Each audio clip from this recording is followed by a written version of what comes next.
આમોદ જંબુસરને જોડતો ધાઢર નદીનો બ્રિજ 3 દિવસ માટે બંધ કરાયો।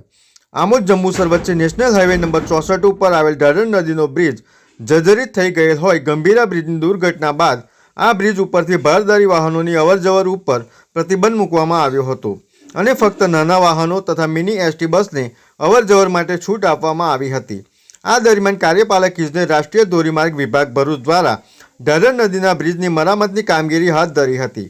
મરામતની કામગીરી પૂર્ણ થતાં પુનઃ તમામ વાહનો માટે વાહન વ્યવહાર શરૂ કરવાના ભાગરૂપે કાર્યપાલક ઇજનેર રાષ્ટ્રીય ધોરીમાર્ગ દ્વારા બ્રિજ ઉપર લોડ ટેસ્ટિંગની કામગીરી કરવાની હોય આગામી તારીખ 22/11/2025 થી 24/11/2025 સુધી લોડ ટેસ્ટિંગના કારણે તમામ પ્રકારના વાહનોની અવરજવર ઉપર જિલ્લા કલેક્ટર દ્વારા પ્રતિબંધ ફરમાવતું જાહેરનામું પ્રસિદ્ધ કરવામાં આવ્યું છે।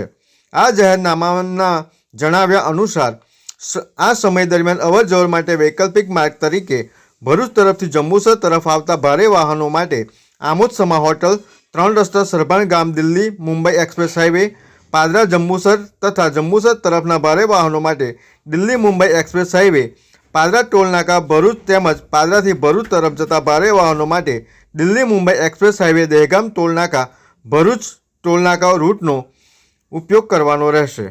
VMP news, think positive.